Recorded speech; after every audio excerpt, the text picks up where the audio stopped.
Good evening, ladies and gentlemen. I welcome you all in today's program, The Decade of Restoration, What Lies Ahead for India's Ecosystems. The chair for today's program is Dr. Ravina Aggarwal. Welcome, everybody. It is wonderful to be here discussing such an important issue, and we are really delighted to have the speakers that we do. So there's never been a more urgent need to revive our damaged ecosystems than now. If we take the case of India alone, over the last century, we've lost approximately 40% of our natural forests, 50% of our wetlands, and 50% of grasslands. A recent study published in Nature indicates that restoring as much as 15% of land in global priority areas could avoid 60% of expected extinctions and remove around a third of the extra carbon dioxide that has been pumped into the atmosphere. For India, scaling up ecosystem restoration activities assumes national importance, as India is one of the mega biodiverse countries of the world, accounting for nearly 8% of the recorded species, with 47,000 plant species and over 100,000 animal species. Yet with 18% of the global human population and 15% of the world's livestock, all within just 2.4% of the world's land area. With increasing threats of climate change further impacting the health of ecosystems, the window for healing and reversing the trend of degradation and biodiversity loss is becoming ever so small, and challenging global development agencies to spearhead global movements and inspire a generation for restoration. The United Nations envisages this decade, 2021 to 2030, to be the decade for ecosystem restoration, with the mission of recruiting more and more stakeholders to understand the issues and science behind ecosystem loss and restoration, and identify a clear role for them to contribute, because contribution is completely essential and urgent. I'm delighted to welcome our first speaker, who's going to just present some opening remarks. So over to you, Ruth, and welcome, and thank you so much for joining us. Okay, thank you, Ravina, for that nice introduction. And thanks to you and the Center for organizing this event around such an incredibly important topic. There could not be a more important topic than ecosystem restoration at this time. I'll make some comments to frame the presentations and the discussions that we'll have during the session. Here we are at the beginning of the decade of ecosystem restoration. So we can look forward to meaningful action, changes on the ground, and healthier ecosystems for people and for nature. Ecosystem restoration is so critical at this juncture. It's the opportunity to take positive steps on multiple intertwined crises. One of those crises is the climate crisis, where we need, as humanity, learn to live with an uncertain climate, and we need to reduce greenhouse gas emissions. A second crisis that Ravina mentioned is the biodiversity crisis, where we know we are losing species rapidly. We need to create the habitat and reverse the decline of the species, all species, and those species that we depend on so critically for food and for other services from our ecosystems. And a third crisis that we don't often put in the same list of crises is the livelihood and equality crisis, where there are millions and millions of people and young people who need to look to the future for meaningful employment, for jobs, for dignity, for life opportunities, and particularly in rural populations, we are facing a crisis in livelihood opportunities. All of these three crises are especially acute in India, relevant around the world, and especially in India. We know that India is a hotspot of vulnerability to climate change. India lives and breathes by the monsoon, and so many people are dependent directly on ecosystems for food, for energy, for so many needs. And what's so important about ecosystem restoration is to build resilience into ecosystems for what we face in increasing temperatures, in variability in the monsoon, and how key this restoration and resilience is to a healthy future. On the mitigation side, we know that India is not responsible for historical emissions and is not where the emissions came from that led to the current climate crisis. But we do know that that energy demands will continue to increase in India as standards of living rise, and emissions will necessarily increase. So the ability to use ecosystems to reduce emissions and sequester carbon is also a part of dealing with the climate crisis. And that need is embedded in India's nationally determined contributions to the UN climate process. So that's another important aspect of ecosystem restoration. And the biodiversity crisis hits hard in India. As Ravina said, India is incredibly one of the world's 17 megadiversity countries, and wildlife and biodiversity persists despite the immense human pressures on the small amount of land. It is a marvel and achievement and testament to the culture and to priorities that the biodiversity persists in India as it does. And we need to look to ecosystem restoration to continue to provide that habitat and to reverse the biodiversity crisis.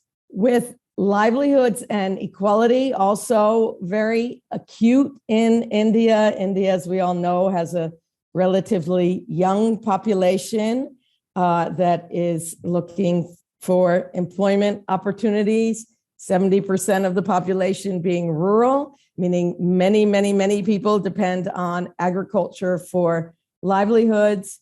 With climate change and economic conditions, agriculture is increasingly precarious with land degradation as well.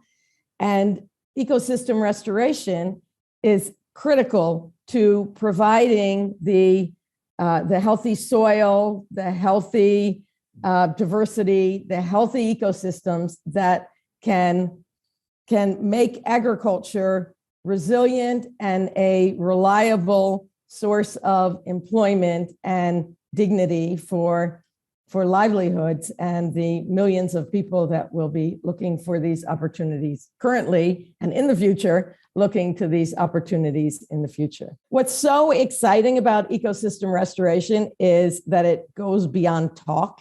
It goes beyond identifying the importance of ecosystem restoration and into the nitty-gritty work, getting hands dirty, making real change in real places. We're going to hear about some of that work, which is making an impact on the ground. There are so many ecosystems that have been degraded from overuse, from agrochemicals, from pressure from livestock, and those ecosystems can come back to life with restoration, with devoted attention. And that's what the life's work of the people on this call is dealing with. So restoration occurs one place at a time, one community at a time. It requires knowledge of ecology, requires knowledge of social needs of the place, and it leads to real action and healthier ecosystems for people and for nature. So the work of the people on the panel today is so impressive and so critical to a healthy future. I want to thank them for their work and for getting their hands dirty and for taking positive steps with real action to overcome the intertwined crises of this century And again, thanks to the Center for organizing this panel and for all the work that you are doing on this important topic. And there could not be a more important topic. So with those comments, back to you. Thank you, Columbia Global Center of Mumbai, for inviting me in this very important panel discussion. My presentation will focus on terrestrial ecosystems, especially forest ecosystems of India, and how we need to see ecological restoration from a very important angle and perspective. So this will be shared in my presentation. So deforestation, forest degradation, and massive loss of biodiversity is something very relevant that my previous speakers have also stressed upon.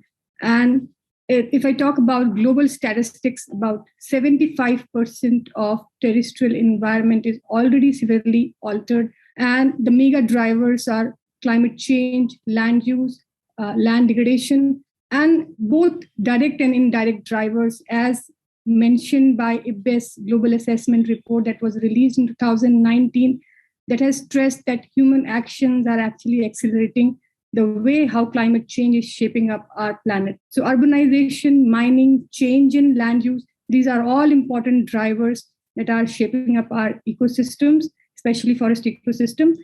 And it has led to almost 30% reduction in global terrestrial habitat integrity. So there is massive habitat loss and deterioration of habitats. But recently released report by Chatham House in 2021 February stressed that global food systems with agriculture alone can be considered the mega driver, one of the important drivers that is leading to extinction of about 86% of species. Now, 1970 onwards, there has been about 300% of increase in food crop production.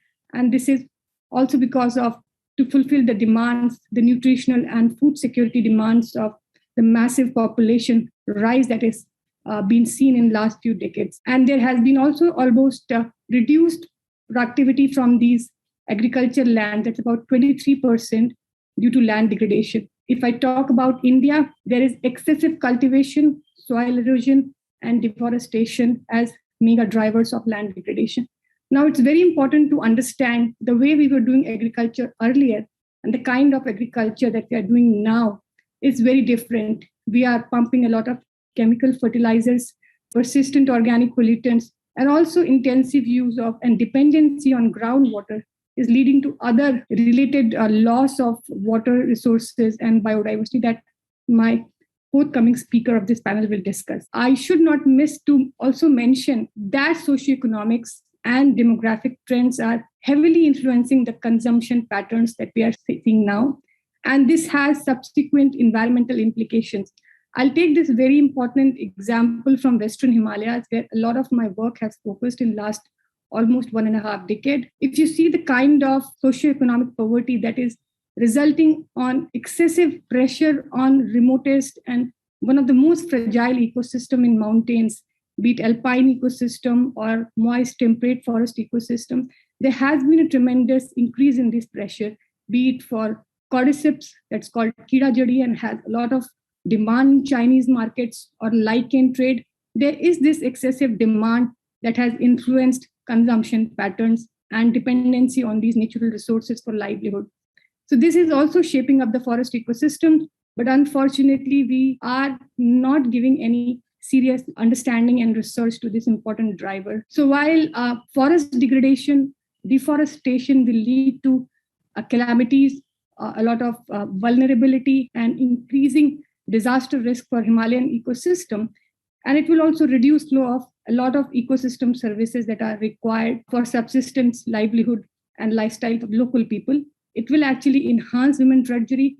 It will also lead to other socio-ecological issues like affecting the education, health, and social environment. So now when I talk about national and international policies and what are the programmatic challenges for India? India joined Bonn Challenge, that's for forest landscape restoration in 2015, with a pledge that almost 13 million hectares of degraded lands will be restored by 2020 and additional 8 million hectares by 2030. So that means almost 21 million hectares were promised. But later on in Delhi declaration of COP meeting by UNCCD in 2019, India further increased its target to 26 million hectares. Now, this is one of the biggest targets that India has proposed for the entire Asia. And if I see the nationally determined contribution that India has committed to, this also means that India has to create a carbon sink of about 2.5 to 3 billion tons of carbon dioxide equivalent from forest areas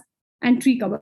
Again, this all is going to come from forest. And if you see the kind of forest right now India is having, that's very different than what Champion and State has given in 1968. Now our forest areas are more degraded. A lot of climatic climax forests are no more climatic climax, and we have more cereal stage forests in the country. And if I talk about the flagship programs of Government of India, there are a lot of efforts by Government of India at all levels. The National Afforestation Program or National Mission for a Green India, National Biodiversity Action Plan, and of course, Mahatma Gandhi National Rural Employment Guarantee Scheme and National Rural Livelihood Mission.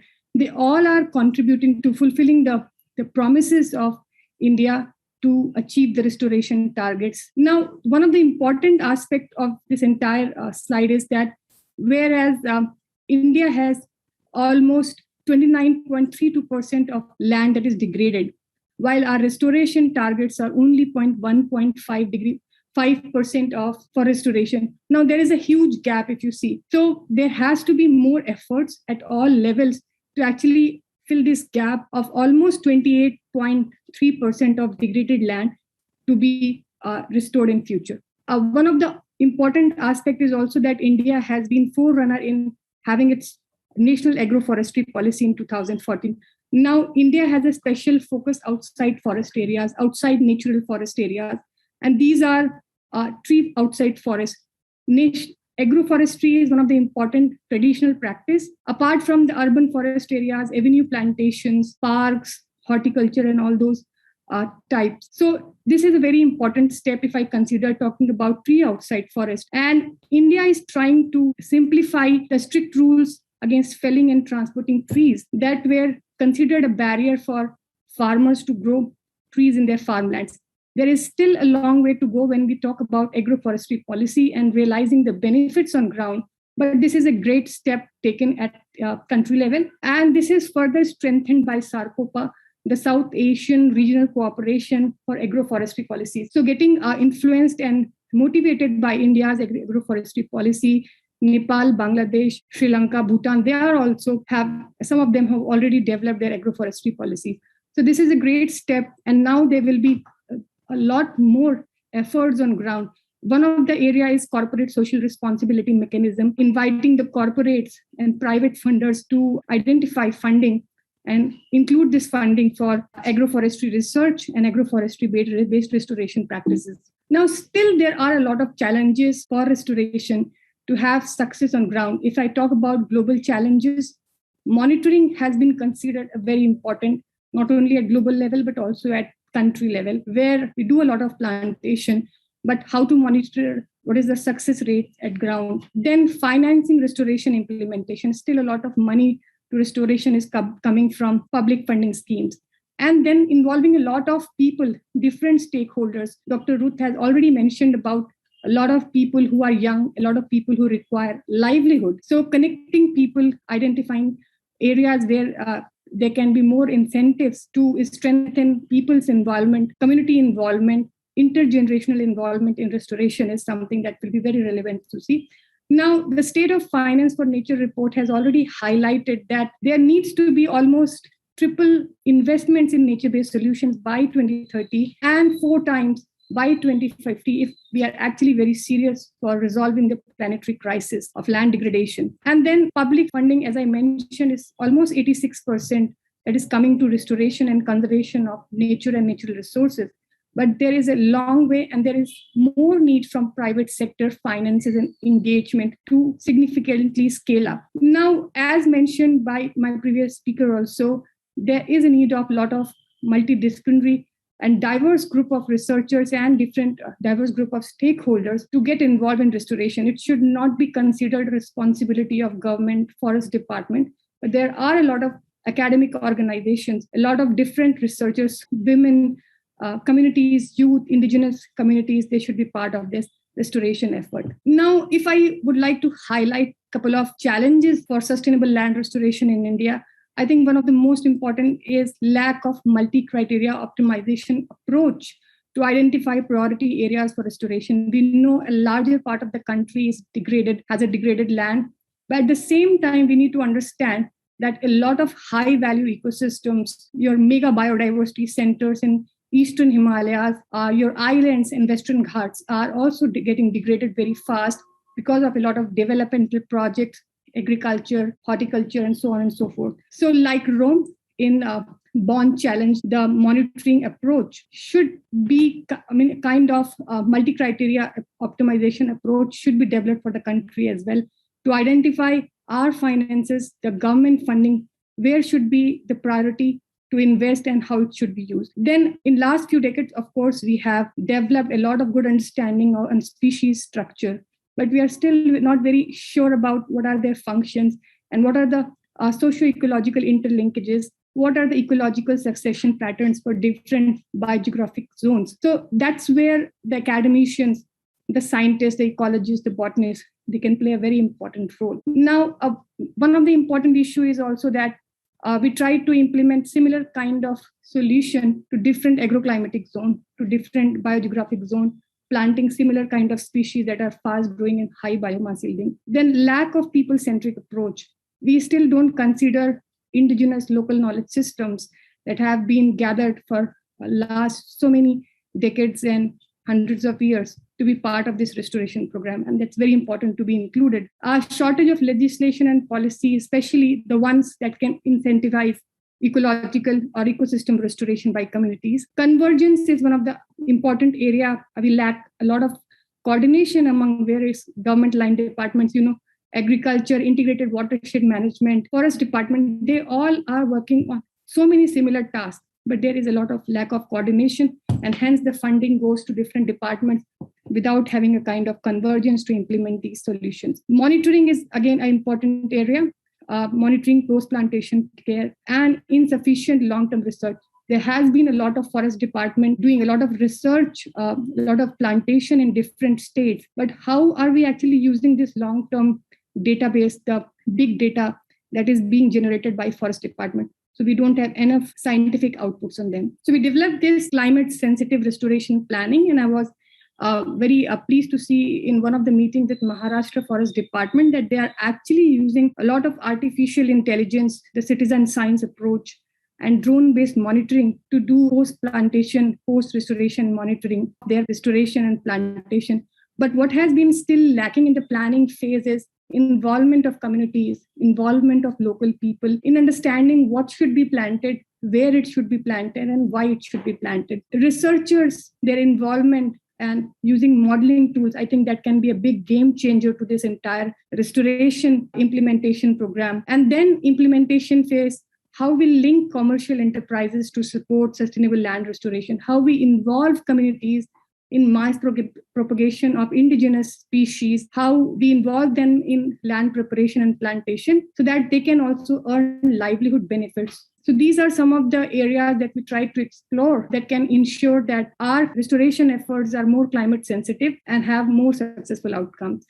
So from forests to wetlands, I think my task has been made much easier by Shalini, unpacking the finer nuances of restoration. And so this presentation would be largely about wetlands, where much of my work has been. When we talk about wetlands, in major global processes, we end up lumping them either into land or water. You can see those lumpiness in Aichi targets and global biodiversity targets and so on, wherein several assessments have indicated that wetlands may be the hotspots of ecological degradation and might need specific attention. And secondly, much of my realization now is that restoration, at least in Indian context or in South Asian context, is less a problem of science. Rather, we need to get our act together on the policy and governance dimensions. It is more about how we decide, how do we take action on science rather than the science itself, which is very loud and clear what is happening. So globally, natural wetlands are on a decline. When we did the Global Wetlands Outlook in 2018, we established a global evidence base on the systems, on the way wetlands are behaving. This is an index on wetlands in India constructed using over 300 data points from natural as well as human-made wetlands. And this trend nearly replicates the global observations. Is the natural wetlands, which is the green line below, is on a continuous decline, wherein wetlands that have been made by human action, including barrages, dams, waterlogged areas, are on an increase. So we are changing the character of the asset that we have. And naturally, Aditya, next slide. These, when we try to unpack the degradation drivers, I'm just showing you again, from a sample of over 300 wetlands, we look at several drivers of changes, and these drivers are not uniform.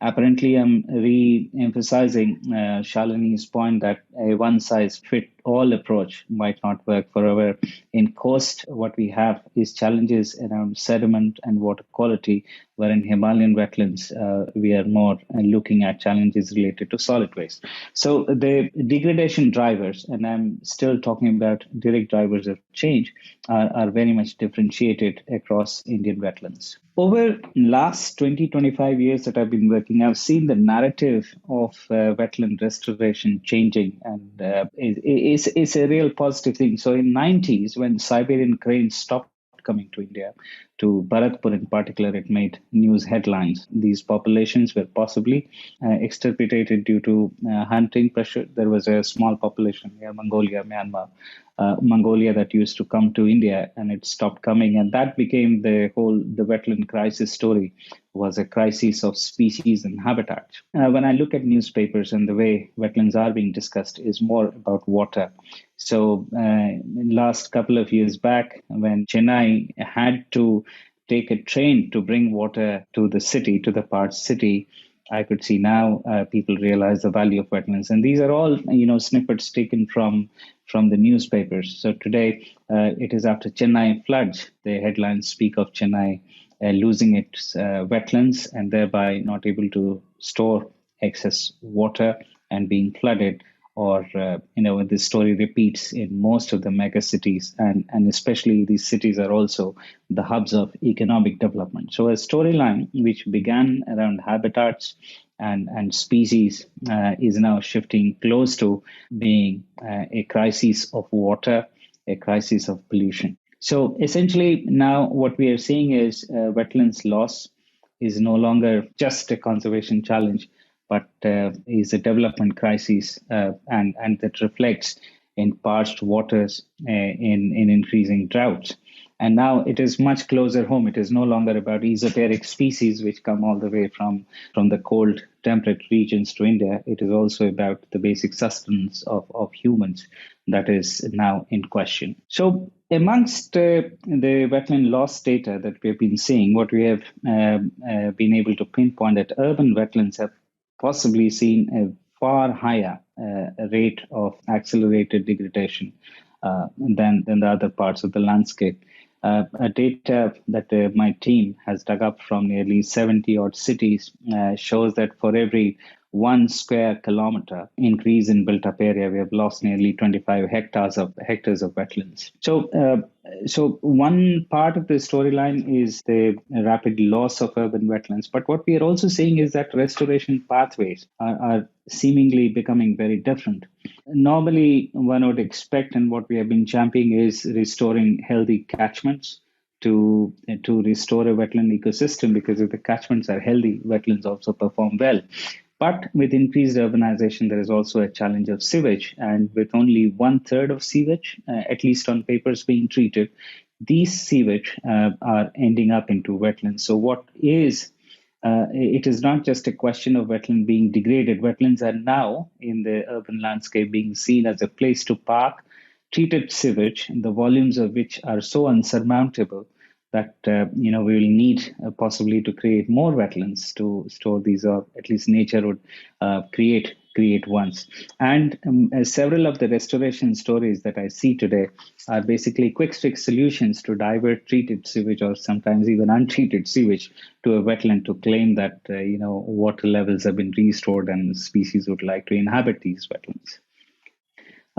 Pollution has been a long-term driver of wetland degradation, but there are new pollutants. Unfortunately, we are not geared to treat antibiotic residues, for example, in rivers and wetlands, or even microplastics and macroplastics. And again, our pollution treatment systems, or even the science backing them, possibly was looking at a different set of pollutants, chemical pollutants. But today, with macroplastics, microplastics, and range of other pollutants, I think we are looking at a different animal altogether, which needs a new coordinated effort of behavior change education and possibly trying to contain the problem at source rather than working at end of pipeline solutions. Climate again is the elephant in the room. When I look at wetland management, several of our plans were written characterizing the wetland as in the 70s or 60s, or what British colonial surveys would allow us to permit characterization of the wetland, and trying to build solutions around those to ensure that those regimes are established. The climate science and downscale models tell us that situation is no longer going to be same. I'm showing one of the simulation exercises that we did on hydrology of Chilika Lagoon, and you can apparently see that it is not just the temperatures, but overall water balance. The flux of water that defines how a wetland functions are going to change. It also means that we are looking, or we are, the stationarity-led management approaches, which characterizes much of management, wetland management till date, is highly likely to be insufficient going into the future. But what is less recognized in climate mitigation and adaptation discussions is the role of peatlands. Peatlands, high carbon value wetlands, locked up mostly in the Himalayas, which have the potential to significantly address the carbon mitigation ambitions of the government. And also with increasing temperatures, land use change, grazing pressure, at the risk of being huge sources of carbon if not managed well. This is a current assessment that my team is doing at the Himachal Pradesh, wherein we could locate a very healthy patch of peatland just embedded beyond one of the Ramsar sites. There is a need to critically invest into peatland distribution in India and accordingly retrofit our carbon mitigation targets. So thereby, one of the major challenges going ahead for wetlands management is to embrace uncertainty. Look at wetlands. We are used to, in much of the environmental planning, preparing plans which look into 10 years or even deeper into 20 years. With wetlands, unfortunately, our realization is that these systems are far more dynamic, far more sensitive to climate change, and thereby may need much more closer monitoring and shifting of policies and programs as may be the situation. So we need to be realistic about uncertainty, admit the fact that the future is likely to be uncertain, but also close monitoring of these ecosystems may be the best way to be able to adjust management, and thereby, and also blending conservation of healthy wetlands with, gray infrastructure to arrive at the best combination of gray and green infrastructure to address climate change-induced extreme events. One of the critical things beyond science is about how do we talk about wetlands, how do we understand science. In one, to just show you an example of how things get complicated, and I was looking at a Ramsar site at a wetland of international importance, which had problem of high silt coming into it. When I looked at the civil engineers, their logic was pretty simple: reduce the flow, reduce silt, and the wetland system is going to be longer. When you talk to the farmers, they said floods are not actually a problem. They bring silt and they ensure ecosystem is more productive. The problem is not floods, but what we do to contain these floods by creating more embankments. But the science base here is anecdotal. by experience and not measured in the same metrics as an engineer would love to. And when you talk to an ecologist, he's somewhere in between, saying that these flood pulses are what induces migration and species behavior and change. So all of these are three different epistemologies and knowledge systems, and there is always a perpetual challenge of getting over the silos of narrow scientific training, data generation that we have around wetlands and other ecosystems, and identify solutions that are more bridging and connecting rather than perpetuating a single siloed approach. I welcome everyone who's joining online for this, as Ruth called it earlier, as a very important topic that we must discuss and take action on. So without much ado, let me sort of start with what we are dealing with as an issue, which was described first by Ruth and then certainly expanded upon by Dr. Dhyani in looking at forest ecosystems, and then after that by Dr. Kumar in looking at wetland ecosystems. I think throughout what you'll find a clear agreement on when it comes to ecological restoration is that there's no one size fits all. Community demands, requirements, the social and the ecological context will define what these solutions will be on the ground. So therefore, we are dealing with a heterogeneous system for which we will need a suite of answers. It cannot be one silver bullet answer for everything. And therefore, when one talks about scaling, when one talks about how to address this problem of degradation, which has come up from these heterogeneous sources, but in scale it has become a homogeneous problem of degradation, how do we actually think in terms of scaling heterogeneity? And for that purpose, I think we need to look across certain disciplinary boundaries, as Dr. Kumar was saying. We need to look at uncertainty, as he was also emphasizing. And we also need to try and see what are the ways in which we can scale different problems for different contexts in ways that address those local solutions on the ground. We know that while there are many scaled governmental programs in India and elsewhere, that one size fits all, whether it's afforestation or whether it's soil restoration of different kinds and so on, that one size fits all just won't work. So I think from a scientific and a socio-economic standpoint, it's important to sort of take that and accept it and make sure that we move forward from there. So one of the areas that we've been looking at the Ashoka Trust in Research in Ecology and the Environment, ATRI, has been to look at ecological restoration and the role that biodiversity plays in that. Biodiversity by its own nature means that you're dealing with diverse ecosystems, and yet you must deal with principles that enable you to handle systems at scale. And so how do you actually think through that? And that's something that we've been looking at. What this requires, though, is that we cross our disciplinary boundaries to come up with innovations. And so what I'm going to speak about today is some of the work that we are doing in what's called the Alliance for Reversing Ecosystem Service Threats, or ARREST, as a program that we are running across multiple institutions, where we are trying out some innovative mechanisms by which we may be able to think about ecological restoration at scale. So while we were looking at India as a whole, we chose to look at what Dr. Dhyani also described as focusing in on large landscapes or ecoregions, as they were. So we focused in India on essentially what's in and around the Deccan Plateau, which is the semi-arid and the subhumid zones of India. We mapped all these areas in as much detail as we could. And the idea is, how can we prioritize restoration by embracing the fact that these are complex socio-ecological systems? And when we identified these agroecological and jurisdictional boundaries, we found that, in fact, they are primarily these two zones in peninsular India.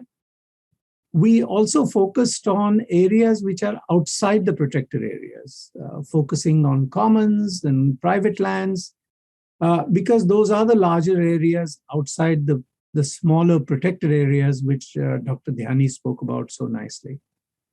And then within those areas, we found that there were three predominant types of ecosystems that we needed to focus on when it came to what were already degraded ecosystems or degraded lands.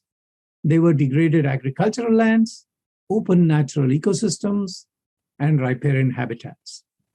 And when we actually mapped these using remote sensing methods and other ground truthing data that we had available, what we found was a substantial amount of area was available as, in a conservative way, as 13 million hectares of land that could be included for restoration, out of which almost 11 million hectares were in agricultural land or are in agricultural land, about 1 million hectares in riparian habitats, and about 1 million hectares in open natural ecosystems, which includes grasslands, scrublands, and so on, which are often mischaracterized as wastelands, which is a complete misnomer and a mischaracterization of their ecological and socio-ecological value.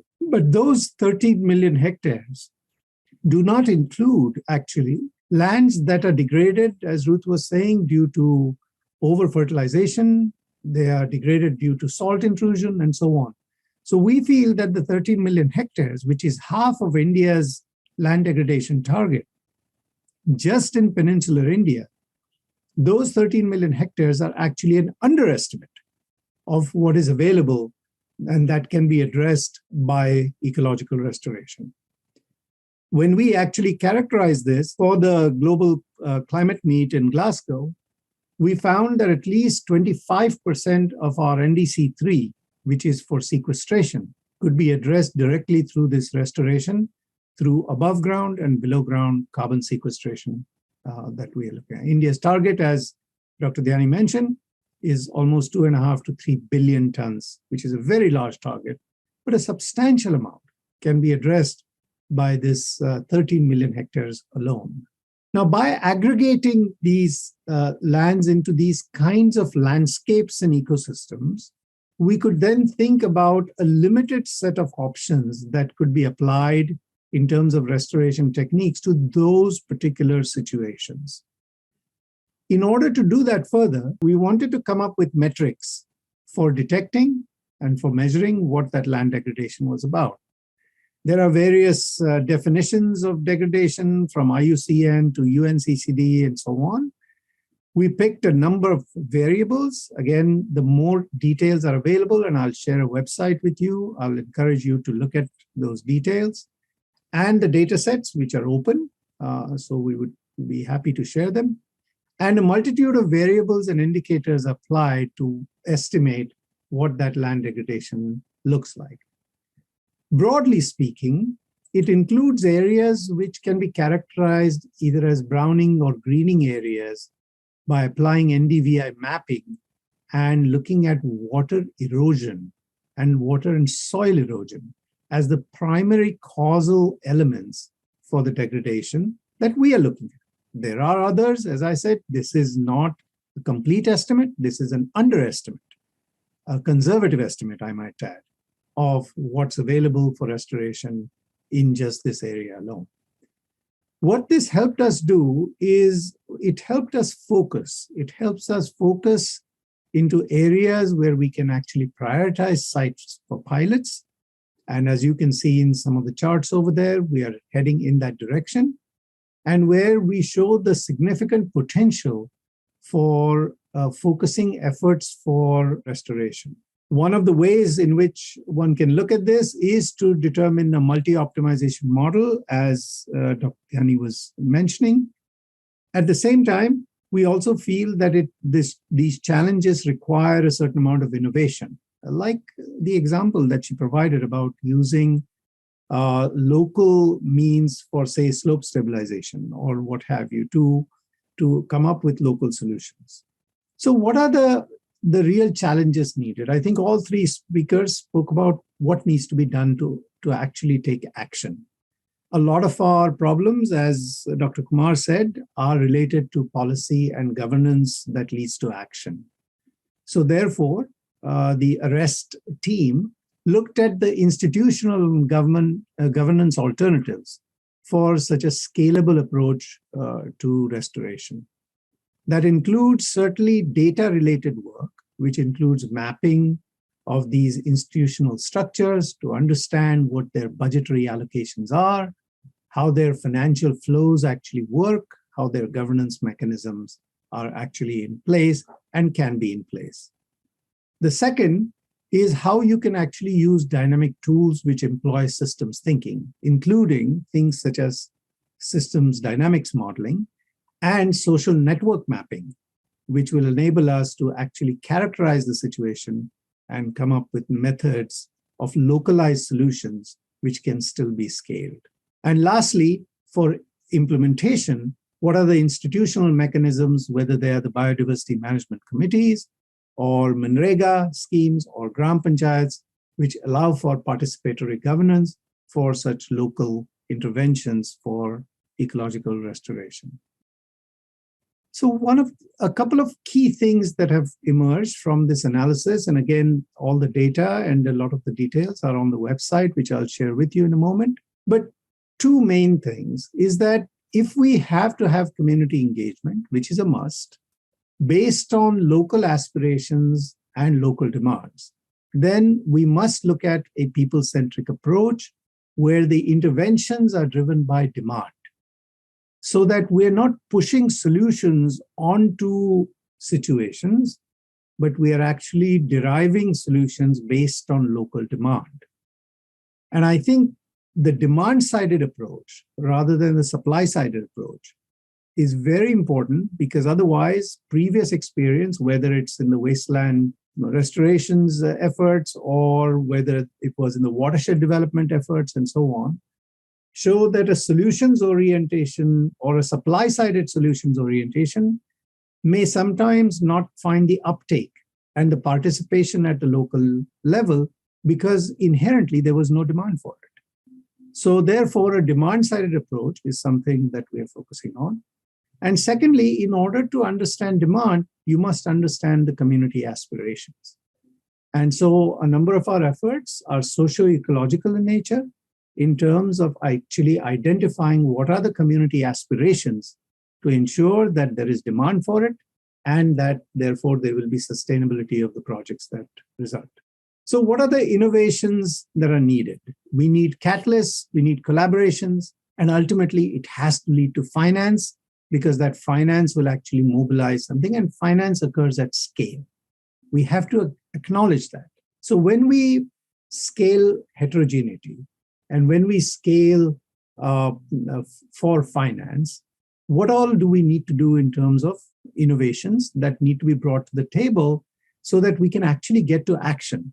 I don't think these issues are unknown to the community in terms of what the challenges are. The question is what will work at scale.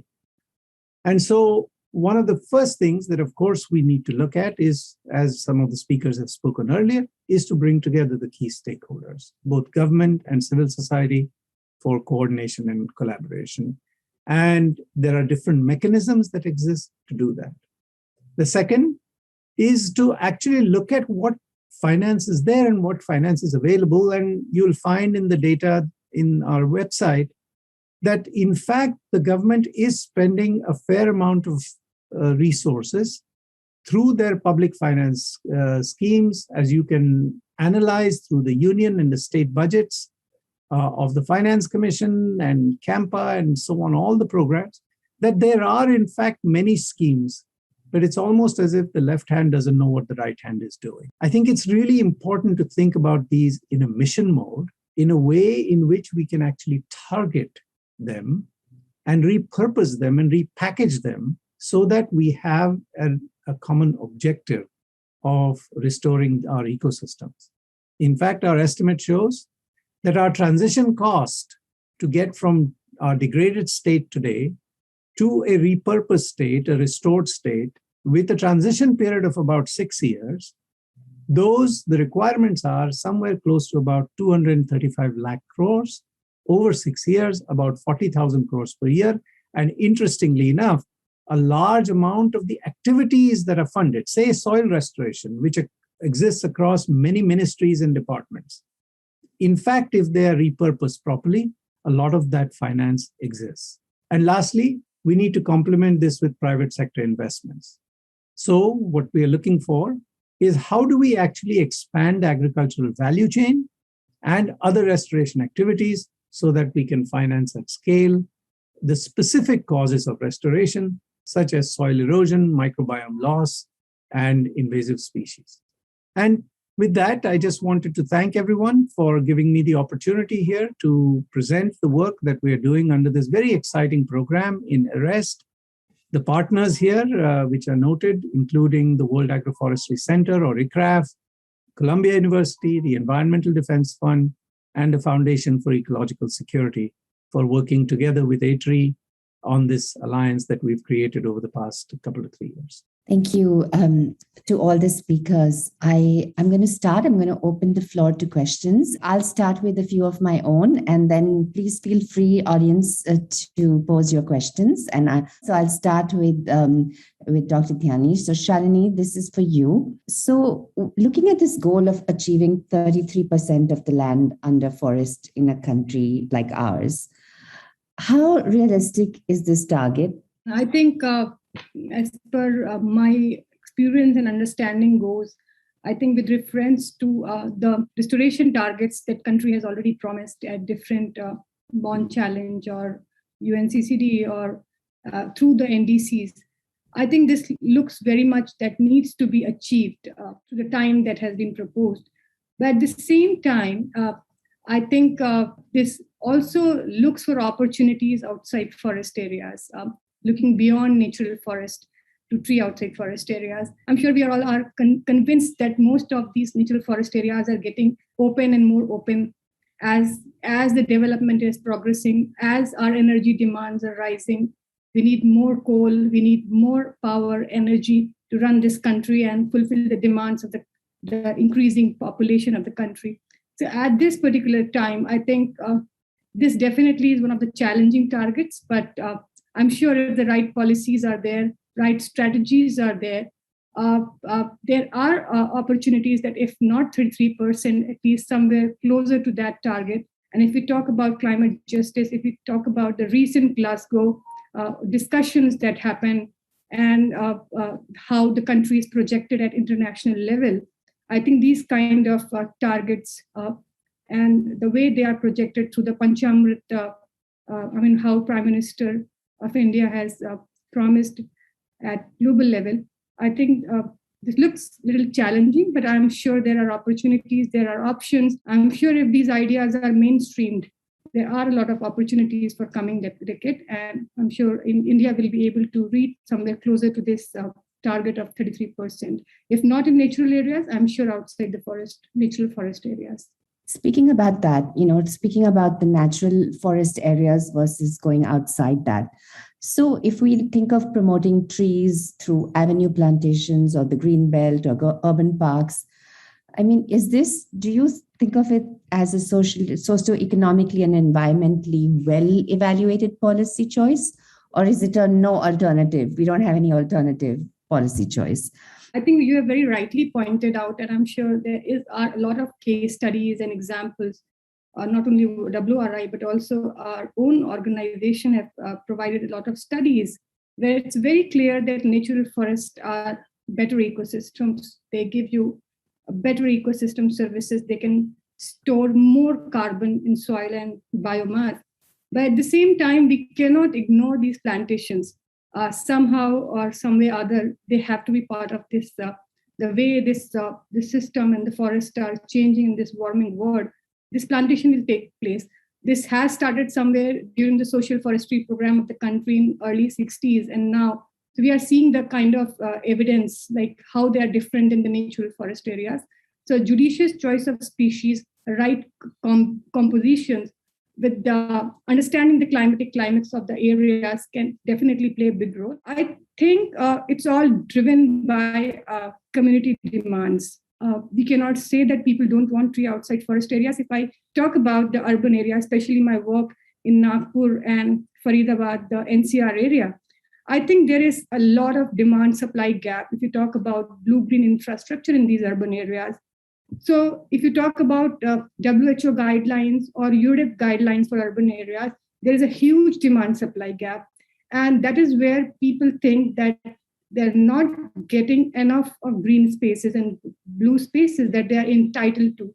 And this is also clear to the participatory surveys that we have tried to do in these areas. That's also the basic social requirement of people. And a right to environment is also something that we need to understand in this context. So I think, yes, it's not a no alternative choice. It's a requirement for the country. So be it a good avenue plantation, roadside plantation, or buffer plantations on railway lines, it's not only to target the NDCs of the country, but to identify whatever possibilities are there to plant, to restore. And I think this is also what Dr. Pandit has stressed on when we talk about innovations, identifying the areas in riparian buffers, identifying areas where they can be planted. And that's one of the most ignored areas when we talk about plantation. And we wrongly term them as wastelands and ecosystems or lands that are of no value. So I think this is a proper judicious choice. And I'm happy that India is already thinking in that direction, where undervalued ecosystems, the tree outside forest, not only the horticulture models or bamboo models, but also understanding what people want in their urban areas, what people want in their agroforestry system, and giving them right to raise them, to sell them, and earn the livelihood. I think it's a well-planned and a well-thought-out strategy to comply with the international standards and also ensure human well-being for the larger population of the country. Thank you. That was very, very, very informative and certainly a very important perspective. My next question is for Dr. Kumar. India, of course, has a large number of wetlands, just 4% of the country's area, but only 47 of these are included in the Ramsar Convention. And very few of them have, less than half have any management plan. So why is this management planning lagging behind, and what is lost by not having management planning done in these other sites? Thank you for this very pertinent question. Though we just have 47 wetlands, in terms of area, nearly, I think, 8 to 10% of our known wetland regime. I still am sure that our wetland regime, known wetland regime, is a gross underestimate, is under the international network of wetlands. The larger question that we need to ask is, does notifying a wetland as a Ramsar site make any difference? Like, you put a flag to a building and say it is heritage. If you don't do something about it, that's a larger question. And what we have seen, unfortunately, and there is a serious lag in our commitment and action on the ground. By designating a site to the Wetlands of International Importance Network, unwritten commitment is to ensure wise use. That means we maintain the biodiversity, we maintain the natural status, and meeting that commitment has been a challenge due to various reasons. So you're coming to the second question on why management planning fails. India is unfortunately not a land of large wetlands. If you look carefully at the wetland distribution data, though the remote sensing did not allow the mappers to permit below the 2.56 hectare threshold, which has now become an iconic number because everybody talks about 2.56, 30 by 30 meter resolution. That is what the satellites permit you to map. But 80% of known wetland regime is below that.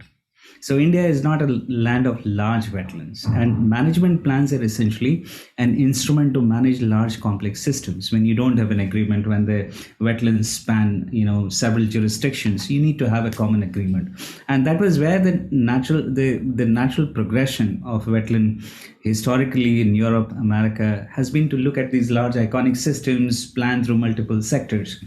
But suddenly, satellite data tells you that you are in land of small wetlands, village ponds, in several forms, tanks, in urban systems, anyways. So, does management plan, is it still an instrument fit for purpose? I doubt.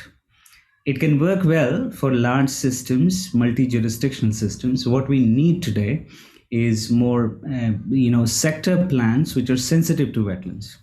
So today, much more money is flowing outside these management plans, which influence wetlands. For example, rural employment schemes, which allow people to dig wetlands in the name of desiltation, create jobs, or afforestation programs. When we go for targets like billion trees, and do a mapping where these trees have been planted. Now, wetlands are places where you have moisture, and unfortunately, there are state-funded programs for, putting trees where they should not be. I'm examining some data sets in Ganges, in certain Gangetic states, and to my surprise, the biggest driver today is an afforestation program which has been ill-informed on where to plant. Right. So what we need today is to influence sectors. It is less about what wetland management does or the instrument by which you influence wetland. It is more about an urban plan which should not pour concrete into wetlands in the name of beautification. I see that all around Bangalore, for example. Beautiful wetlands, concretized wetlands, shoreline, promenades, whatnot. Now, these are the things that we need to influence, and they need instruments which are different than hyper complicated management plans which need a lot of science, a lot of investment into stakeholder building. But the reality is also on the institutional side. There is a lot of institutional arthritis all around. The business as usual of siloed approaches, it just refuses to change. 25 years and I'm still struggling to see a good implemented management plan. What we need is ecologically sensitive, wetland sensitive sector programs rather than highly super complicated science-driven management agendas. Very well required. Definitely I don't discount them. Yeah. I see the real challenge of replicating management plans in 0.77 million wetlands in the country. Unthinkable. We need different instruments. Yeah. Thank you. That's a very, very important point that you're raising about the silos and and half the problem, it seems, is won by just not pouring concrete. So that's half the problem one, and the rest of it is, also looking at this in an actionable manner. So in terms of the UN Decade of Ecosystem Restoration, and this is for Dr. Pandit, how do you see this panning out? What are your hopes for this decade? How do you see, this becoming something that, can really be actionable?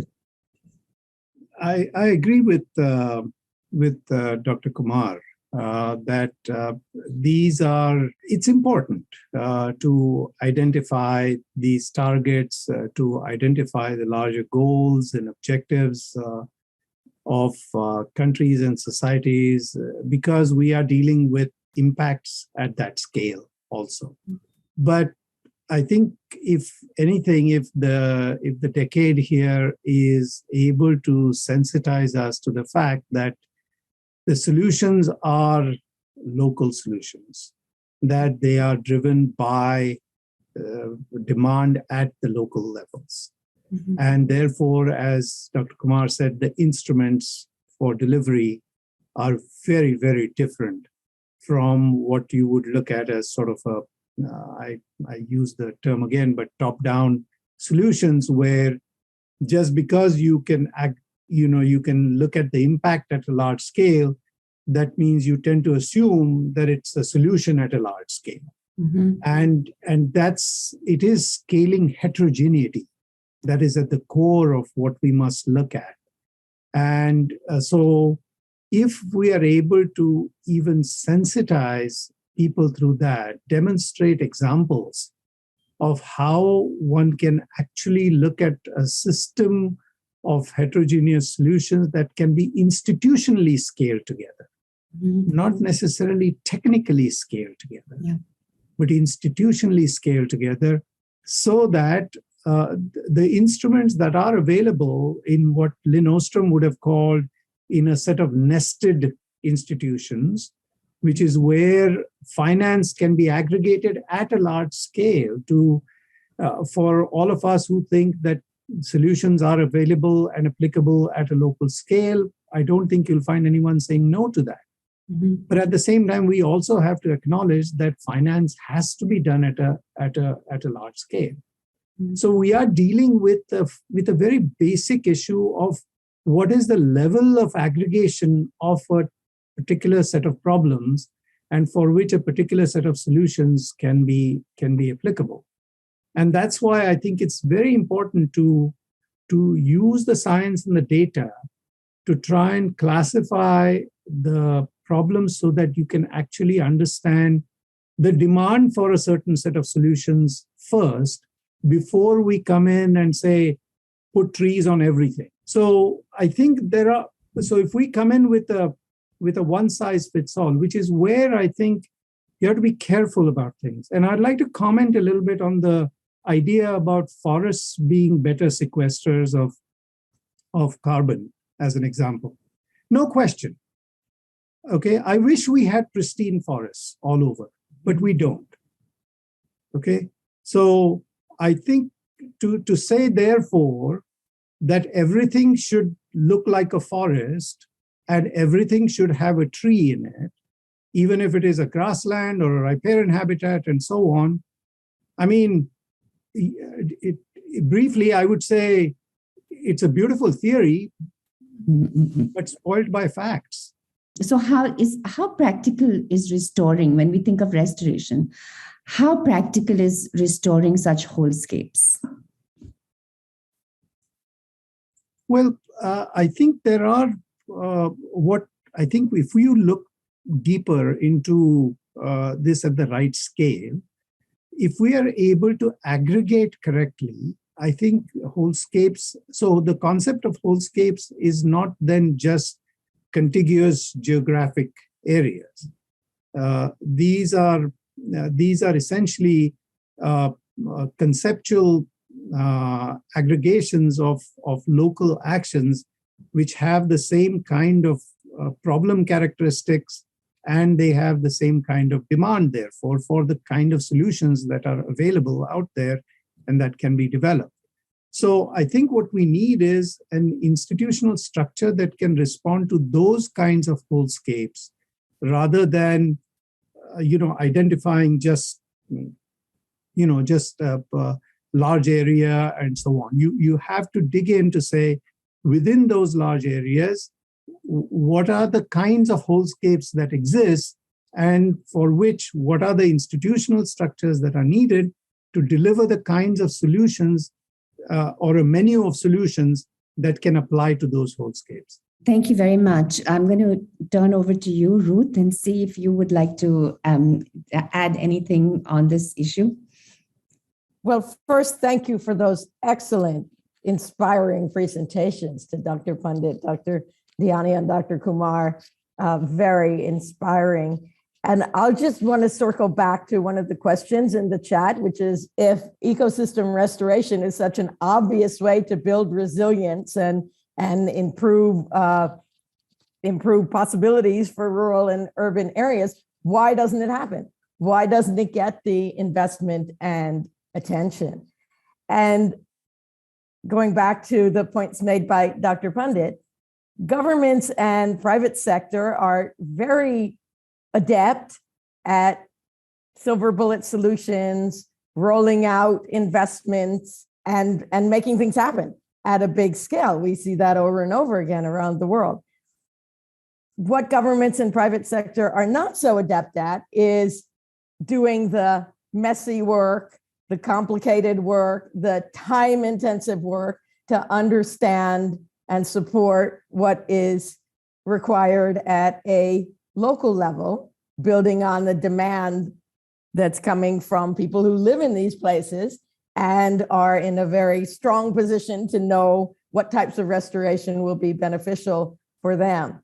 So I see that as a challenge to us, to all of us, to build the demonstrations and methods and capabilities to be able to deal with that messiness and complexity in a way that can attract investment and can attract attention and recognition that this kind of more bottom-up approach is what will be beneficial in the long term. And I look at this as our challenge to build up that capability and show that this demand-driven, locally based kinds of ecosystem restoration is possible and is beneficial for climate resilience, for livelihoods, for all of these crises that we face. So again, I think we are exactly at time. Thank you to the Columbia Global Center in Mumbai, to Ravina and all of the team at the Global Center for this very, very inspiring session.